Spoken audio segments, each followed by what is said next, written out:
porción del Evangelio según San Juan en el capítulo 20 y el verso 30.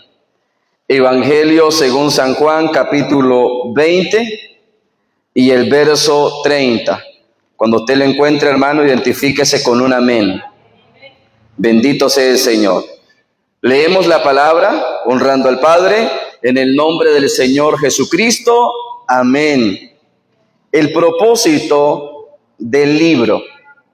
Hizo además Jesús muchas otras señales en presencia de sus discípulos, las cuales no están escritas en este libro.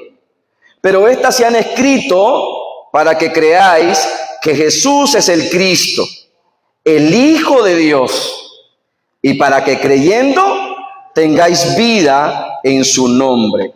Amén, hermano. Puede sentarse en esta noche. Bendito sea el Señor.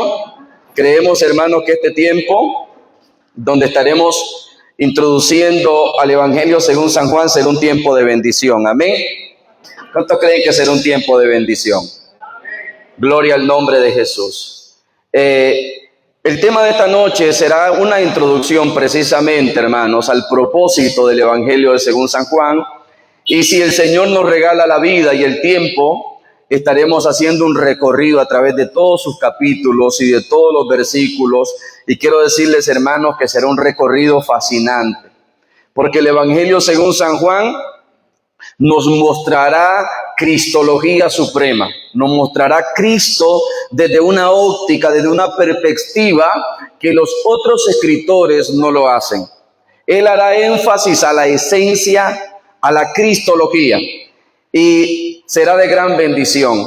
Este libro contiene 21 capítulos, hermanos, y una totalidad de 879 versículos. Y está organizado en 5 secciones. La forma en que está organizado el Evangelio según San Juan es muy práctica. Y cada una de las formas en que está organizada o dividido este libro nos va a facilitar a nosotros nuestra comprensión acerca de Cristo y su obra. Entonces, a lo largo del estudio de este libro, vamos a descubrir verdades profundas que van a fortalecer nuestra fe. Por eso yo quiero invitarlos a todos los que vamos a estar por estos meses estudiando este Evangelio, hermanos, que nosotros podamos abrir el corazón para lo que Dios tiene preparado para nosotros. Porque el Evangelio es como una perla de gran precio. Y esa perla de gran precio, hermanos amados, solamente la obtienen aquellos que buscan con anhelo encontrar esas perlas preciosas. Amén. Miren cómo, mis amados hermanos, inicia esta introducción hoy con el propósito de este libro. El escritor de Juan pone de claro el propósito por el cual se escribió el Evangelio según Juan. Y él mismo dice, estas cosas se han escrito para que creáis que Jesús es el Cristo, el Hijo de Dios, y para que creyendo tengáis vida en su nombre. La palabra creer implica aquí más que una simple confesión. No es ese el creer al que el apóstol Juan nos está haciendo énfasis esta noche, sino es un confiar pleno en el Señor. Ahora, este libro se escribió entonces para que nuestra confianza sea plena, para que no titubeemos, para que conozcamos que Jesús es el Hijo de Dios. Ahora entonces este libro es de gran valor para que nosotros lo podamos hablar entre las personas que todavía no han conocido a Jesús como el Hijo de Dios. Entonces este libro nos muestra cómo podemos a través de este Evangelio Santo poder llevar el Evangelio a aquellas personas que todavía no han tenido un encuentro con Jesús. Pero también este Evangelio fue escrito para los creyentes. Fíjense que este Evangelio fue escrito para que usted que cree sostenga su fe, persevere en su fe y en su vida espiritual. Entonces el libro tiene 2 propósitos: guiar a los inconversos a tener un encuentro con Jesús, el Hijo de Dios, y tener vida en su nombre. Y número 2, animar a los creyentes a permanecer en esa fe continua en Cristo. Nosotros, hermanos, tenemos también los evangelios sinópticos, que es el Evangelio según Mateo, según Marcos y según Lucas. Ahora son conocidos como sinópticos porque ellos presentan una sola visión semejante en cuanto a la vida y el ministerio de Cristo. Ellos tienen, mis amados hermanos, una visión muy parecida, y es que ellos presentan a Jesús desde un punto histórico también. Ellos muestran desde el nacimiento, ministerio, o nacimiento, bautismo, ministerio, muerte y resurrección. De esa forma lo hacen los evangelios sinópticos. Pero el evangelio de Juan no tiene el deseo de presentarnos un orden cronológico de la vida, bautismo, ministerio, muerte, resurrección y ascensión de Cristo. No, él entra de lleno a mostrarnos la deidad del Hijo de Dios. A su nombre. Por eso es, hermano, que cuando nosotros estudiemos este evangelio, vamos a encontrar que no tiene narrativa histórica, no contiene parábolas. No encontramos a Jesús en este evangelio expulsando demonios. Tampoco encontramos la institución de la cena del Señor y otros más que nosotros no encontraremos en el evangelio según Juan. Pero encontraremos en este evangelio un 85% de relatos que los evangelios sinópticos no lo tienen. Encontraremos, hermanos, enseñanzas profundas que no aparecerán en los otros 3 evangelios, como el diálogo con Nicodemo, el encuentro con la mujer de Samaria, la resurrección de Lázaro, el gran discurso de que Él es el pan de vida y la enseñanza sorprendente acerca del Espíritu Santo. Esas grandes enseñanzas no están reflejadas en los demás evangelios. Así que, hermanos, desde ya, iglesia, tengamos algo presente. El evangelio de según San Juan fue escrito para que nosotros profundicemos más, conozcamos más a la persona de Cristo. Cómo nosotros podamos cultivar una fe que va más allá de lo superficial y podamos establecer una búsqueda sincera en cada capítulo, en cada versículo de este libro. Hermanos, yo creo que si nosotros aplicamos nuestro corazón para estudiar este evangelio, al final de los meses, quizás 2 meses que estaremos estudiándolo, nuestra perspectiva, nuestro entendimiento y nuestra comunión con el Señor serán más fuertes. No lee el evangelio como quien está leyendo únicamente relatos o quien está aprendiendo datos o información. Yo no lo voy a predicar de esa manera. Voy a limitarme a dejar que el texto hable solo. Voy a hablar poco de los pensadores, de los historiadores, de los comentaristas bíblicos, y simplemente dejaremos que el texto fluya para no quitarle el precio, el valor a las profundidades, a las riquezas de la enseñanza que encontraremos en este libro, mis hermanos. A su nombre. Entonces, este evangelio es muy diferente a los evangelios sinópticos. Ellos, mis amados hermanos, muestran a Jesús en un orden cronológico. Juan no. Porque Juan se escribió, mis amados hermanos, para todos los creyentes, en todas las épocas, en todos los lugares. A diferencia de Mateo, que va dirigido a una audiencia judía. Marcos, que va dirigido a una audiencia romana. Lucas, que va dirigido a un pueblo griego. El evangelio de Mateo, mis amados hermanos, va escrito para los discípulos, para los seguidores, para los creyentes. De todas las épocas. Ahora, si usted es creyente, si usted es discípulo, si usted es seguidor, a usted le escribieron evangelio según San Juan. A su nombre. Bendito sea el nombre del Señor Jesucristo.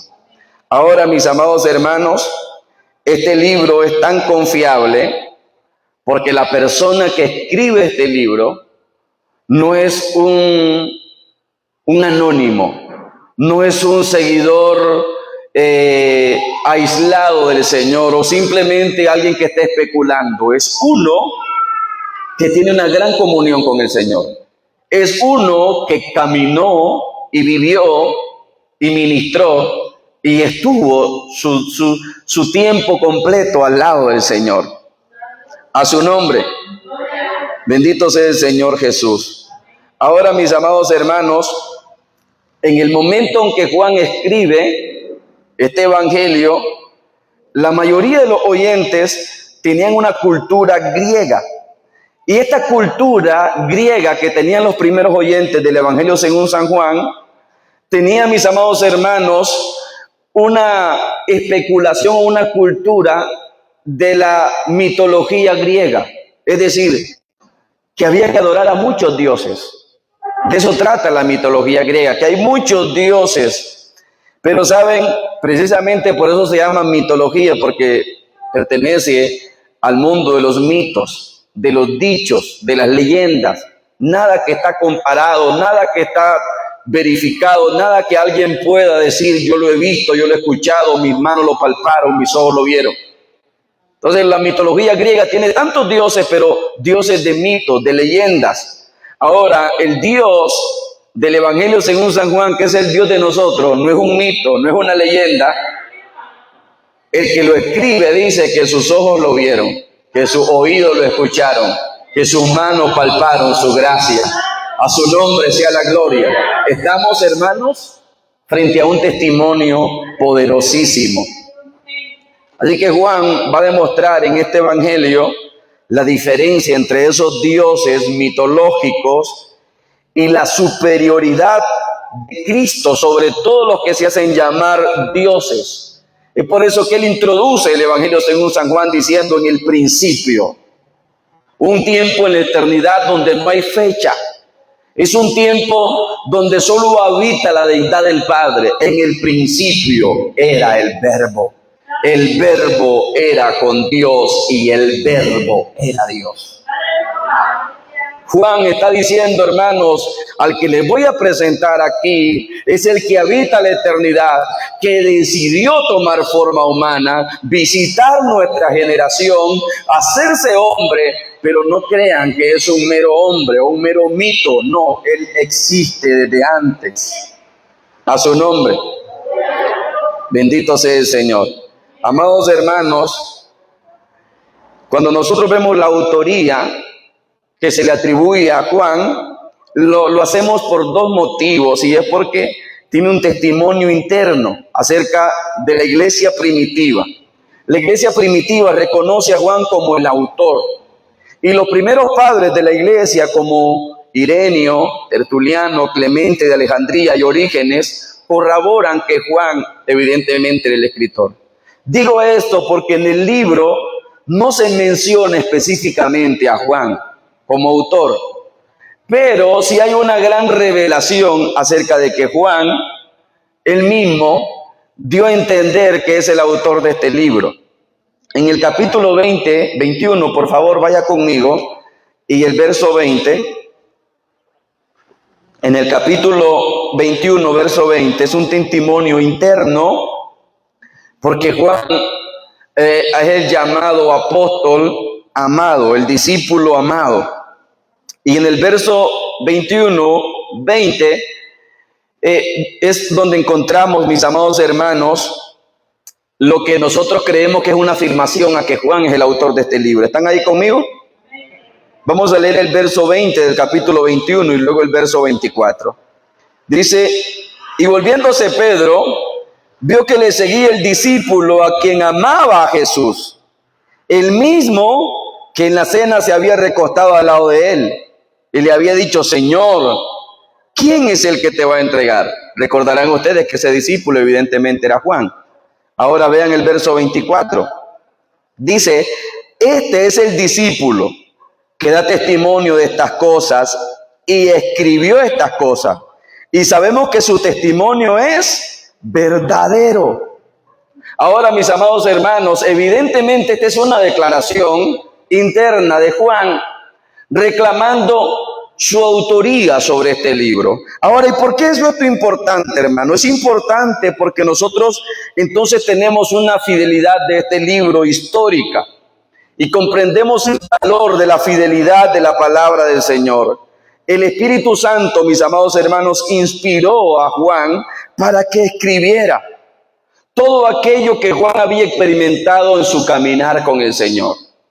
Juan escribió, mis amados hermanos, guiado por el Espíritu Santo, pero escribió aquello que él mismo presenció.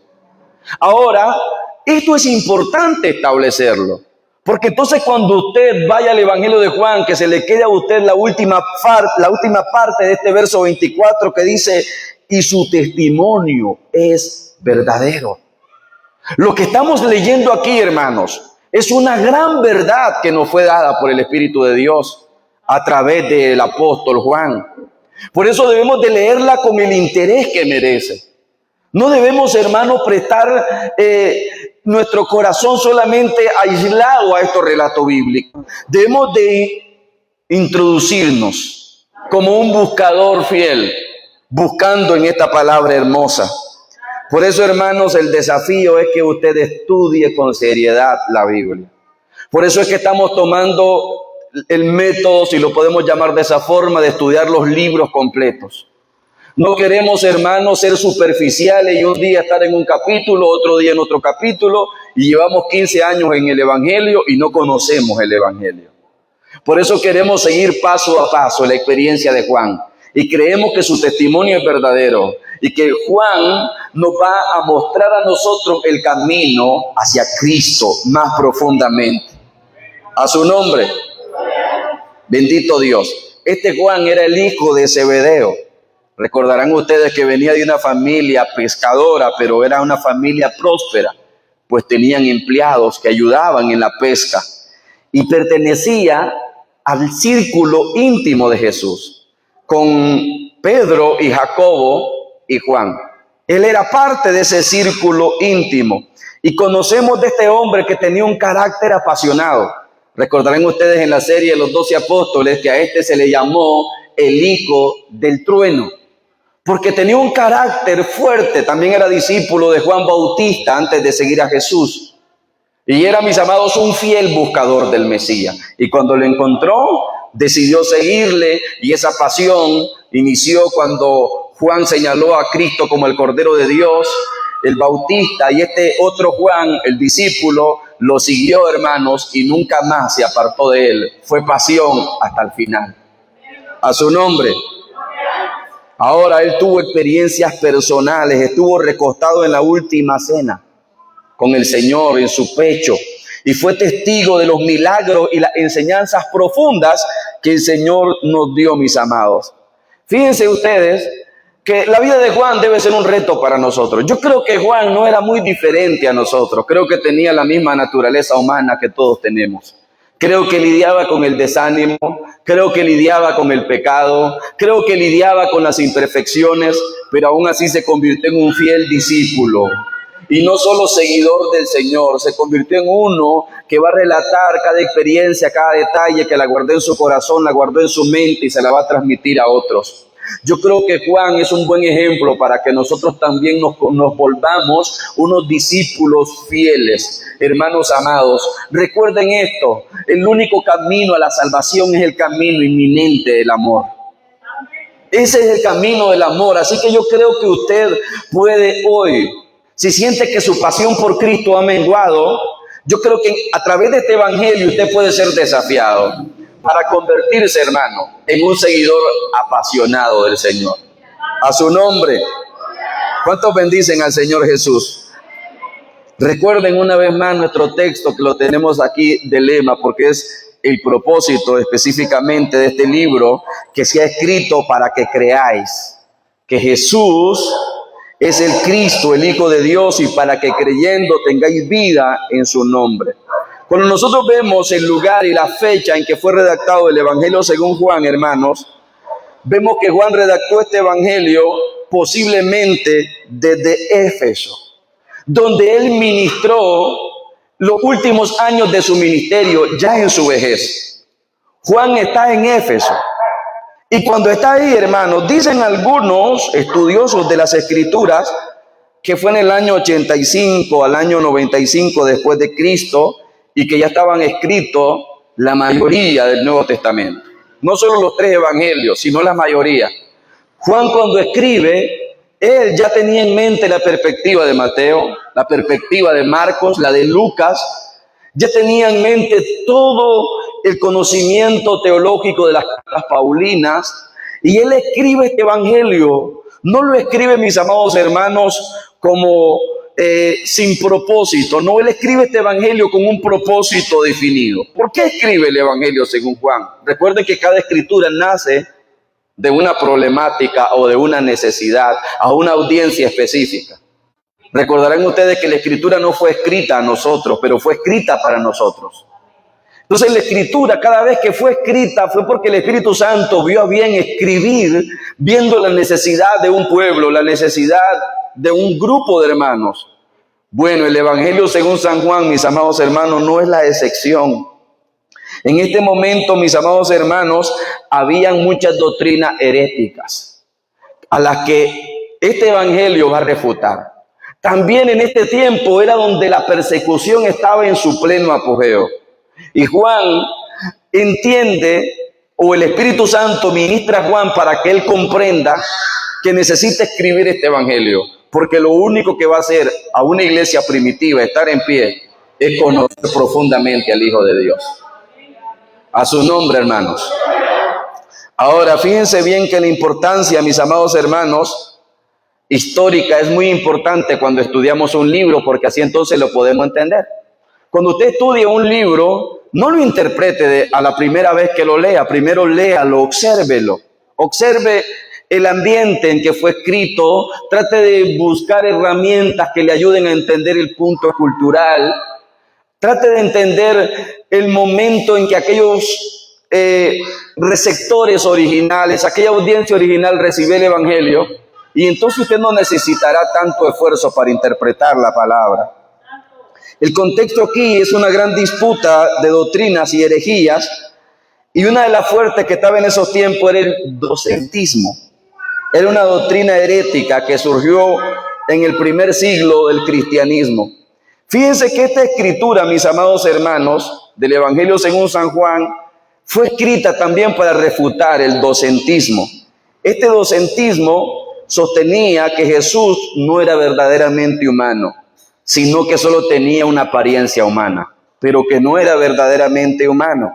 Según esta idea, el cuerpo de Jesús no sufría. Según esta herejía, el cuerpo del Señor Jesucristo nunca sufrió la muerte, solamente fingió morir, aparentó morir. Entonces, su carne no experimentó dolor y él tampoco experimentó la muerte, y específicamente esta doctrina herética negaba la encarnación del Verbo, la encarnación de Dios en la tierra. Negaba que Dios se hizo carne. Entonces el Evangelio según San Juan lo primero que va a hacer es refutar eso en el capítulo 1, el verso 1, el verso 14, el verso 18. Juan va a poner de manifiesto, mis amados hermanos, que aquel Verbo se hizo carne. Y también va a manifestar que el Señor era humano, pero que también era divino. Y ese es el tema de la encarnación, que hoy no lo vamos a ver. Pero es para que usted vaya teniendo en mente por qué Juan inicia con estos temas. Y era para refutar esas herejías, hermanos. Y fíjense que el docentismo todavía está entre nosotros, no de manera... ¿Cómo es la palabra? No de manera estable, conforme ellos venían arrastrando esta herejía, pero los testigos de Jehová, ellos tienen estas corrientes del docentismo. Ellos dicen que Jesús no es Dios, por eso ellos son testigos de Jehová. Ellos niegan la encarnación, ellos niegan, mis amados hermanos, la veracidad de la muerte y la resurrección de Cristo.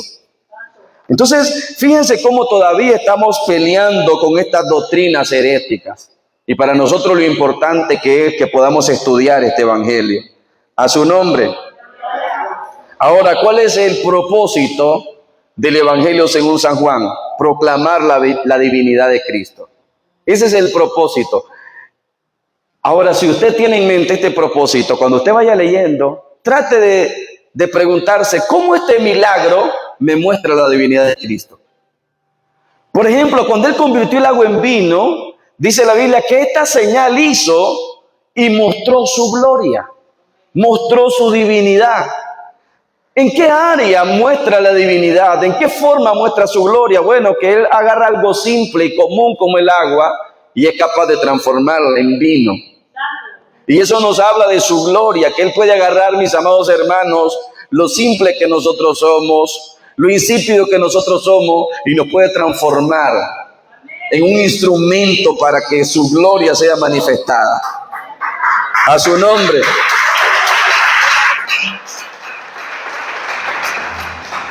Ahora recuerde, el segundo propósito es llamarle a usted a la fe. Estas cosas se han escrito para que usted crea. Estas cosas están aquí para que su fe, iglesia del Señor, esté firme. Hermanos, dejemos de vivir sin el fundamento de la palabra. Por favor, no vivamos siempre diciendo yo no entiendo el evangelio. Si no lo entiendes es porque no lo quieres entender, hermano. Pero este evangelio está aquí para que tú lo comprendas. Este evangelio está aquí para que tú decidas conocer y que tu fe pueda afirmarse en Cristo Jesús. Ahora, ¿por qué es importante alimentar tu fe? Porque tu fe es lo que va a llevar a que tu vida experimente una verdadera transformación, hermano. Sin fe, recuerden que es imposible que nosotros podamos agradar a Dios. Entonces, cada mensaje que prediquemos, cada sermón que podamos dar de este evangelio va a ir dirigido a cumplir este propósito. Que tú creas en el Señor y que tu fe sea aumentada. A su nombre. Fíjense, hermanos amados, que nosotros deberíamos de desafiarnos nosotros mismos y preguntarnos con sinceridad: ¿mi vida refleja que yo tengo fe? ¿Vivo de acuerdo a la fe que yo profeso? Yo creo, hermano, que es válido y es bíblico que nosotros mismos nos hagamos una evaluación. El apóstol Pablo llama a los cristianos y le dice: examínense a ver si están en la fe. Hermanos, no vivamos así como a la deriva, como diciendo, bueno, yo no sé si soy o no soy, yo no comprendo bien la salvación o yo no entiendo bien dónde iré a estar, estoy aquí a ver qué sucede al final. No, hermanos, ese no es el evangelio. El evangelio es una ruta bien clara. Inicia tu vida cuando tú reconoces que Jesús es el Señor.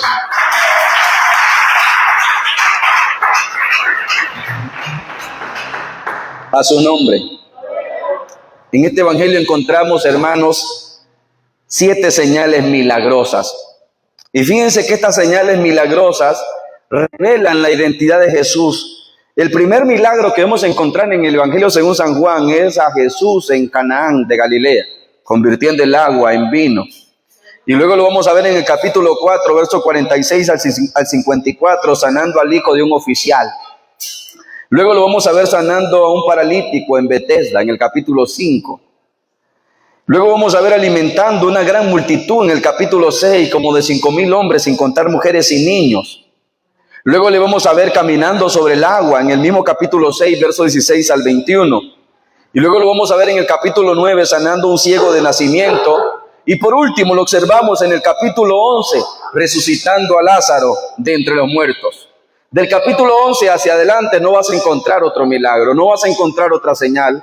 Desde ahí el ministerio del Señor, hermanos, público, hace una pauta y empieza un ministerio o una forma en la que el Señor empieza a obrar más privada, porque los ataques se vuelven más intensos. Pero cada milagro está para que la fe crezca, para que la gente comprenda que Él es el Hijo de Dios y que Él es el único que produce vida.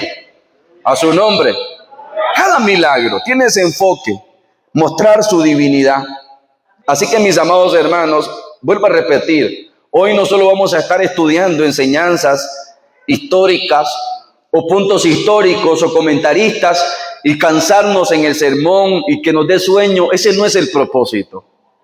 Yo no vengo a cargarlos de información, pero vengo en el Señor y con la fuerza que el Señor nos dé a tratar de mostrarte a Jesús a través del evangelio según Juan.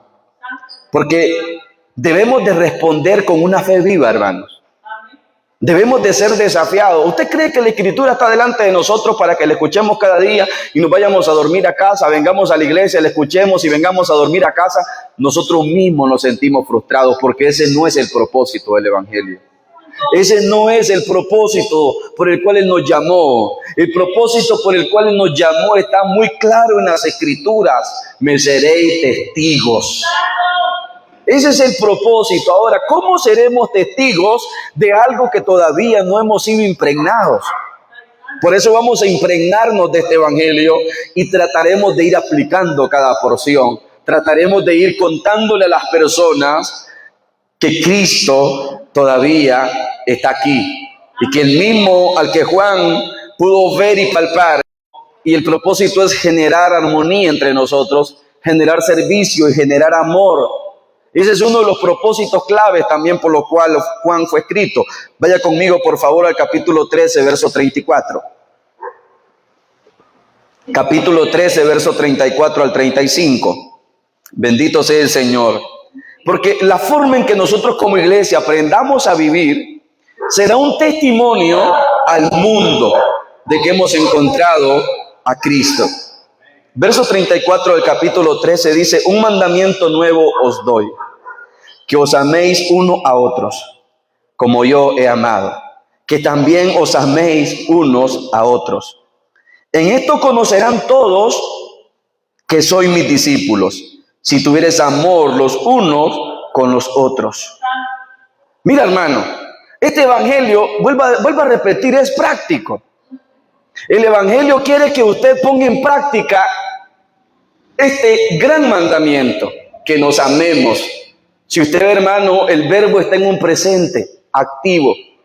Usted lo puede leer en 2 semanas y va a decir lo mismo: un mandamiento te doy, que se amen unos a otros. Pregunta, iglesia, ¿cómo estamos reflejando la unidad del cuerpo de Cristo? ¿Cómo estamos viviendo el mandamiento de amarnos unos a otros? ¿Cómo está, mis amados, mi fe reflejada en lo que yo profeso? ¿Soy testigo del amor de Dios en trabajo, en fatiga, en servicio? Eso es lo que el evangelio quiere que nosotros aprendamos, hermano. Vuelvo a repetir una vez más, el evangelio no vino para llenarnos de información. Él quiere transformarnos y que nuestra vida refleje y sea un impacto en el mundo. ¿Me está escuchando? Nunca ponga la luz debajo de un almud. Nunca oculte la luz que hay en usted. Nunca permita que la sal se desvanezca, porque usted fue establecido por Dios para impactar al mundo a través de la vida de Cristo en usted. A su nombre. Y esto nos llevaría a tener una fe activa, una fe capaz de creer y obedecer, una fe capaz de ver a Cristo en cada área de nuestras vidas, hermanos. Fíjense que cuando nosotros contemplamos a Cristo, mis amados hermanos, a través de estas lecciones, a través de estos capítulos y de estos versículos, nosotros vamos, hermanos, a poder ser como le ocurrió a la mujer samaritana. La mujer samaritana tuvo un encuentro con el Señor. ¿Y qué sucedió inmediatamente después de su encuentro con el Señor? Su vida cambió radicalmente. Ella, mis amados hermanos, empezó a dar testimonio. Ella empezó a dar testimonio público y su vida nunca más fue la misma. Bueno, ese fue un encuentro junto al pozo de Jacob. Ahora, yo creo que nosotros nos podemos encontrar con el mismo, con el que se encontró la samaritana, con el mismo, con el que se encontró Nicodemo. Nos podemos encontrar una noche leyendo este evangelio.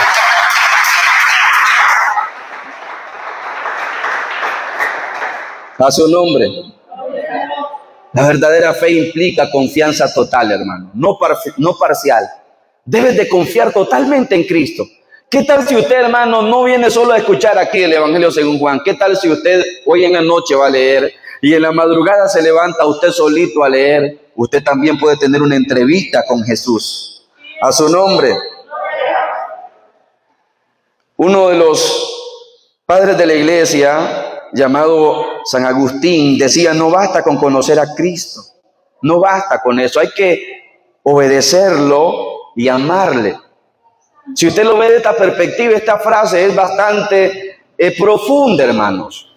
No basta solo con decir que lo conocemos, hay que obedecerle.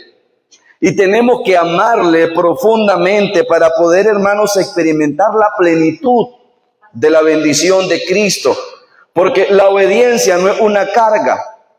La obediencia, el mandato de Dios no es gravoso para nosotros decir: ay, Dios mío. En el Evangelio de Juan tenemos 879 versículos. Qué cansado, qué fastidio la palabra. No, hermanos. La palabra debe ser el pan vivo, el alimento suyo. Usted debería ir sediento por la palabra.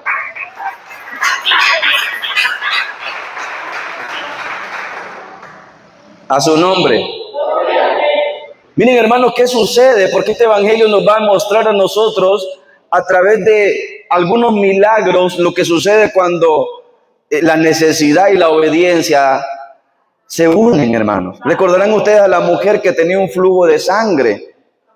Ella tocó el manto del Señor y ella, mis amados hermanos, en el capítulo 6, verso 12, ella creyó y actuó y se movió y tocó su manto y su flujo desapareció.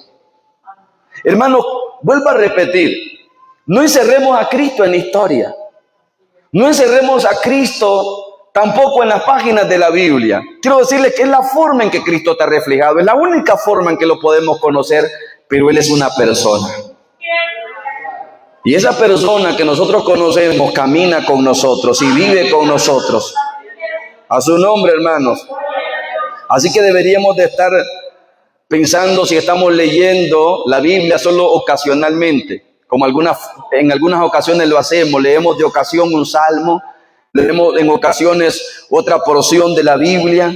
Mis amados hermanos, creo que podemos cambiar esa forma, que tal vez no hemos sido instruidos, pero debemos de cambiar esa forma y aprender, hermanos, a ser más disciplinados. A decir, bueno, a mí no me toca predicar el martes, pero yo voy a leer la palabra del Señor. A mí no me toca el sermón el sábado ni el domingo, pero es que yo no leo para predicar. Yo necesito leer porque yo necesito conocer más al Señor. A su nombre. Mis amados, hay tantos ejemplos prácticos que vamos a encontrar en el Evangelio según San Juan, como la resurrección de Lázaro, producto, mis amados hermanos, de una fe activa, de una fe, hermanos, que se mantuvo creyendo. Recuerden que el Señor fue claro cuando dijo, si tú crees, verás la gloria de Dios. Y la pudieron ver frente a un acontecimiento trágico. Ahora, yo creo que si usted cree, también puede ver usted. Si la vio Marta y María porque le creyeron al Señor y vieron a su hermano resucitar, también usted va a ver propósitos que van a resucitar, planes que Dios tiene con usted que van a cobrar sentido y vida, porque el Señor está diciéndote también hoy a través de este evangelio, si tú crees, verás mi gloria. A su nombre. La alimentación de los 5,000, mis amados hermanos, nos enseña a nosotros que Él cubre nuestras necesidades. Y no solo nuestras necesidades espirituales, también cubre nuestras necesidades materiales. Aquí están estos relatos para decirnos, yo tengo cuidado del pan de tu día a día. Yo tengo cuidado de tu vestido, de tu calzado. No te afanes por qué comerás o qué beberás. El que multiplica los panes es tu Señor. El que multiplica los peces es tu Señor. ¿Alguien cree, hermanos?